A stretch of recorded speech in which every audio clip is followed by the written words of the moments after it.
সারাদিনে আর কোনো আমল করতে পারি আর না পারি, এই আমলটা সজ্ঞানে বিশেষ কোন বিপদ আপদ মুসিবত না হলে আমি আলহামদুলিল্লাহ এই আমলটা কখনো ছাড়ি না, প্রতিদিন করি আলহামদুলিল্লাহ। আজকেও শুরুতেও এই আমলটা আমি করে নিয়েছি। এই আমলটা আমরা অনেকে জীবনে আজকে প্রথম শুনেছি। আল্লাহ নবী সাল্লাল্লাহু আলাইহি সাল্লাম যে বলেছেন, সকালে পড়লে সারাদিন, সন্ধ্যা পড়লে সারা রাত, রাতে শোয়ার সময় পড়লে, বিশেষ করে রাতে মানুষ ঘুমন্ত অবস্থায় নানা রকমের ক্ষয়ক্ষতির আশঙ্কা থাকে, এই সব ধরনের ক্ষয়ক্ষতি থেকে আল্লাহর নিরাপত্তা এসে চলে আসে।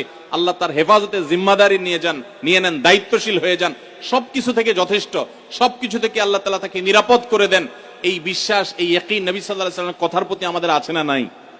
তাহলে এই সূরাগুলো আমরা আজ থেকে আমল করব তো ইনশাআল্লাহ। কোরআনে কারীমের এই শেষের তিনটা সূরা এমন তিনটা সূরা যে আমাদের প্রিয় নবী সাল্লাল্লাহু আলাইহি ওয়াসাল্লাম সারা দিনে সবচাইতে বেশি সংখ্যক বার যেই সূরাগুলোকে ওয়াজিফা হিসাবে, আমল হিসাবে পড়ার নির্দেশ দিয়েছেন কোরআনে কারীমের, সেই সূরাগুলো হলো এই তিনটা সূরা। এই তিনটা সূরা দিনে এবং রাতে যত বেশি সংখ্যক বার পাঠ করতে হয়, অন্য কোন সূরা, এমনকি অন্য কোন দোয়া এত বেশি সংখ্যক বার পাঠের নির্দেশ কোরআনে অথবা হাদিসে কোথাও দেওয়া হয় নাই। তাহলে এই তিনটা সূরার মর্যাদা, এর কি মর্তবা, এর কি বৈশিষ্ট্য, এর কি মাহাত্ম্য আছে সেটা বুঝবার জন্য আর কিছুর প্রয়োজন নাই। এই একটি কথা যথেষ্ট যে দিন এবং রাত 24 ঘন্টার ভেতরে কোরআনে কারীমের এই শেষ তিনটা সূরা, সূরা ইখলাস, সূরা ফালাক, সূরা নাস, এগুলোকে যত বেশি সংখ্যক বার নবী সাল্লাল্লাহু আলাইহি ওয়াসাল্লাম পড়ার নির্দেশ দিয়েছেন, তিনি নিজে পাঠ করতেন, এত বেশি সংখ্যক বার অন্য আর কোন দোয়া, আর কোন সূরা, আর কোন আয়াত, আর কোন কিছু পাঠ করার নির্দেশ আমাদেরকে কোরআন হাদিস দেয় নাই। এখান থেকে এই তিনটার সূরা যে আল্লাহর কাছে কত গুরুত্বপূর্ণ, নবী সাল্লাল্লাহু আলাইহি ওয়াসাল্লামের কাছে কত গুরুত্বপূর্ণ যে রিপিটেডলি এত বেশি সংখ্যক বার পাঠ করার নির্দেশ দেওয়া হয়েছে, এটা পরিষ্কার ভাবে বোঝা যায় কি যায় না বলেন? সময়ত ভাইরা আমার, সূরা ইখলাস, সূরা ফালাক, সূরা নাস, এই তিন সূরা দিন এবং রাত সব মিলিয়ে আমাদের প্রিয় নবী সাল্লাল্লাহু আলাইহি ওয়াসাল্লাম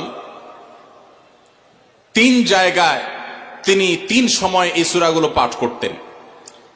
একটা হলো সকাল এবং সন্ধ্যায়, সকাল এবং সন্ধ্যায় নবী করিম সাল্লাল্লাহু আলাইহি ওয়াসাল্লাম তিন কুল পড়তেন। এটাকে সংক্ষেপে বলা হয় তিন কুল।